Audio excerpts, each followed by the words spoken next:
Greetings ladies and gentlefish. In this game we are returning once again to one of my favourite tanks in the game at the moment. Possibly my favourite, I'm not quite sure, but it's definitely high up there. Tier 6 British medium tank, the Cromwell.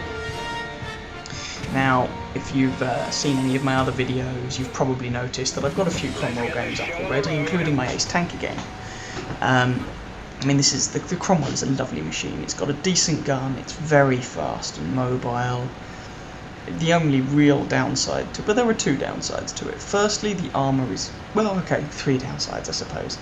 Firstly, the armor is terrible. Now, I've had a steel wall in this. That was entirely by luck. There was no judgment. But the armor is god awful.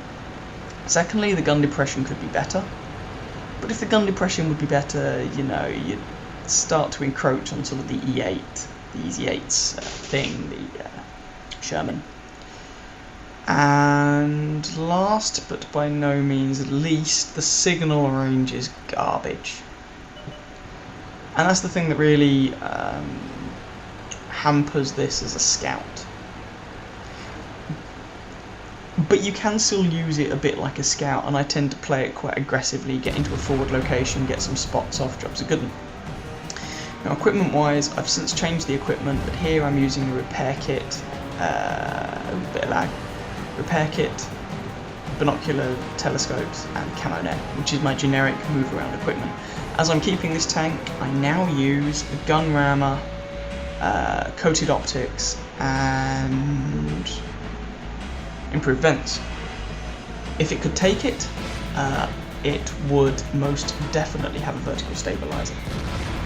But everyone gets a vertical stabilizer at tier 7, unless you're American, in which case you get it at tier 6, unless you're a Chaffee, in which case you get it at tier 5. Basically, the Cromwell doesn't have access to a vertical stabilizer, which is a shame, but, you know, understandable. Getting vertical stabilizer a tier early is the Americans' thing. So, whatever, fair enough.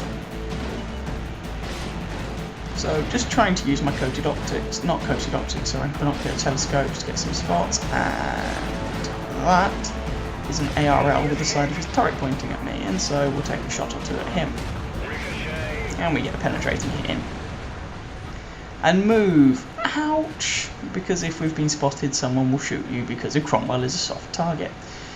I don't know who actually hit me there. They hit me for something of the order of 240 damage, so it's felt like an 88 or a 90mm gun.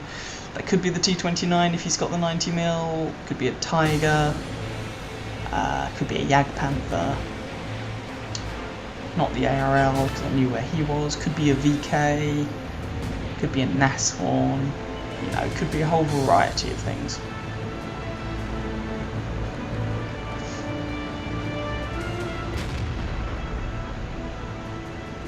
Who's up on that hill? It looks to me like a KV-1S. Can we get a shot onto him? You know, if you don't take the shot, you'll miss. If you do take the shot, you might hit. There's a shot into the Jagdpanther, so I wouldn't be surprised if it was the Jagdpanther who'd put the damage into me. If he's got the 88mm gun, that'd be about the right damage range. If he has the 105, then it would have been a low damage roll for him, and yeah, sucks to be him. And I'm trying not to stay stationary because, well, artillery, and the Cromwell is a soft target, so artillery will love shooting you, and there's a KV-1S, trying to see if I can get a shot on him. Better shot on the VK. And there we go, a shot into the VK. This is the same gun that you get on the Churchill 1, Top Gun on the Churchill 1. But having it, and so it's a good gun, but what really makes it on the Cromwell is that the Cromwell is so fast and manoeuvrable that, you know, you can use that gun to flank people with, and as a result, you get into tier 8 games, and that's okay. You can make a mess in a tier 8 game, you really can. I mean, this is tier 7, and we're going to do okay. Otherwise, we wouldn't be sharing it, let's be honest. So, we're 1-4 down. If anyone went to our western flank, can't remember if they did, but if they did, they're dead. and that position along the mid-ridge is no longer really tenable. So I'm running away, which is what the Cromwell is very good at, rushing forward into a position, getting some spots off, getting some cheeky shots off, and then when things get a little bit too hot, just getting out of dodge, running the hell away. No shot on him. You can see it accelerates well, it has a good top speed, it moves well. If you look at its stats, what is our T29 doing? Oh, Lord knows. If you look at the hard stats in the World of Tanks garage, for instance, power to weight ratio is good, yep. The top speed is good, yep. The traverse speed doesn't look anything special, but it seems to get really good ground resistance, which is a stat that you don't see in the garage itself. And basically a lot of the British tanks tend to get, or seem to get, really good ground resistance. Oh, there's a T29 there on our team with the stock gun, 76mm gun, which, presumably he unlocked it via the jumbo. I have a review. Yeah, I have a review on the jumbo in which I touch on the subject, but you know, feel free to catch it if you're interested. But yeah, for the record, I would advise going to the T29 through the T1 Heavy and the M6. Anyway, back to the game in hand. So we've leveled it up at 5.5. Just trying to see what we can do. The Cromwell is very much an opportunistic tank. You spend some time just kind of almost fidgeting, just sort of looking for opportunities, looking for someone isolated. It's almost like playing a light tank, frankly. You know, looking for someone isolated that you can just pummel into the ground. And we are being flanked, ladies and gentlemen. Oh, fantastic.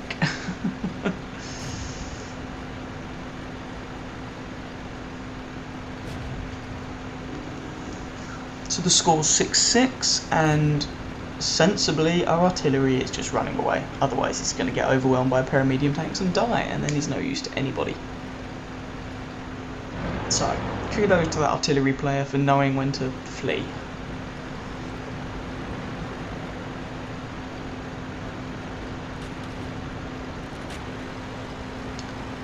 And so what I'm thinking is that, well, if we're not careful, we're going to have a couple of medium tanks come up behind us and just start filling us full of lead. We're currently capping and we're winning 7-6. That's not a bad situation, but... Sorry, 8-6. That's nice on me. But we really want to not have these guys come up behind us and ruin our day. So, there's a shot into the T-43. Oh, that shot missed. Oh, I wish I could get a vertical stabiliser on this. Never mind. And so there's a T-43 and a Panther over there. 9-6. Looks like we might win this. Hope so.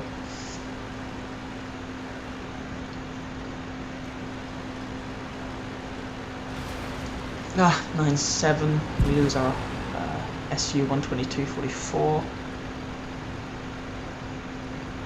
And so I decided to move up to try and make sure these guys stay spotted, T-43 and Panther. It does of course also mean that I'm spotted, but I'm banking on no one on their team having a shot on me, and oh, it's suddenly 9-8, they've evened it up a little bit.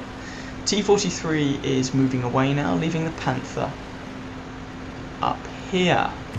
Now, this is something you really should be very careful of, and I understand why he's doing it. He's doing it to go and do something about the cap circle. 99, 100, and reset.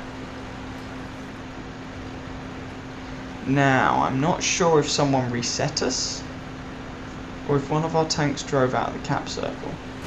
I don't know. But either way, it means we have more time to do stuff, I suppose. Now, this Panther is now isolated, which means I get to go, tasty, tasty health. And now we're just gonna humiliate him. Boom. Now I could be trying to aim to track him, but that would take time, effort and concentration. And that's time, effort and concentration that I could be spending on trying to circle him to death. So, I'm just going to circle him to death. He's a Panther, he's in a German tank, they don't turn particularly well, he's going to struggle to keep up with me. You can see, maybe he'll get a shot on me or two. He didn't even do that. If he had, well, you know, it's a 75mm gun he's got, he's not going to do too much damage. So, that's 10-0 now, having killed that Panther. So we're racing up here. Our KV-1S nailed their T-43. So that leaves a T-29, Nashorn, Churchill and a Gorilla. So what's up here? Ooh, hello, I see a Nashorn. Ugh, don't want to go up there and take an 88mm shell to the face. But Hellcat takes him out. Oh, but someone seems to have plans for the Hellcat. Our T-29, Churchill and Grill left. We lose our T-29 to their T-29, and there's a Churchill. So we're just going to go and humiliate this Churchill. He gets one shot into me. He appears to be using the 6-pounder gun. High rate of fire, but he won't do a huge amount of damage to me. But he's got a couple of hits onto me, so fair enough to him. Oh, there's another one. He's doing a better job than the Panther was. Now I want to bug out of there because I do not want to get shot from behind by a T-29. It's 3 minutes 50 of this game left. Hellcat saying, Cromwell, stay in cap. Yeah, I'm on it. So I'm not expecting to win this game by cap. What I'm trying to do is apply pressure to the enemy team.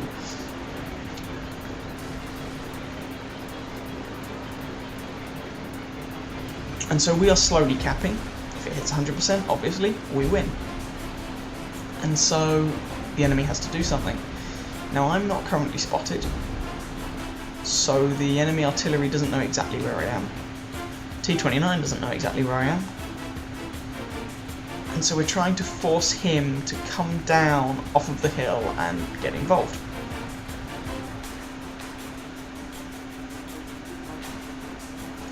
I don't know why this T-43 is being quite so hesitant. The Hellcat's telling him to either go and hunt their artillery or to get in the cap. Our KV-1S appears to be moving up to where the T-29 was last seen. That's a brave move. KV-1S, not really a match for a T-29, especially on 14% health. But the T-29 isn't on a lot of health either, although I have just been spotted, so I have to be very careful about their artillery now.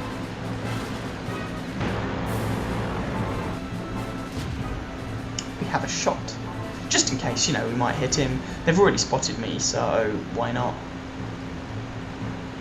And oh, someone gets a shot into the a hit in on the T-29.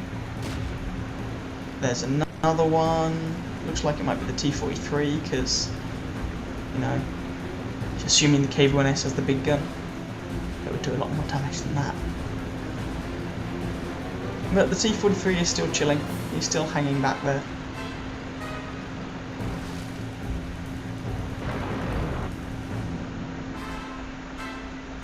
Ooh, KV-1S kills the T-29. Well done to that KV-1S. Now it just means they've only got artillery left. Cool. Nice one.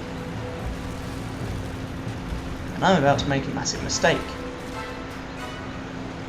I drive out of the cap circle, because I want to go and find the enemy artillery.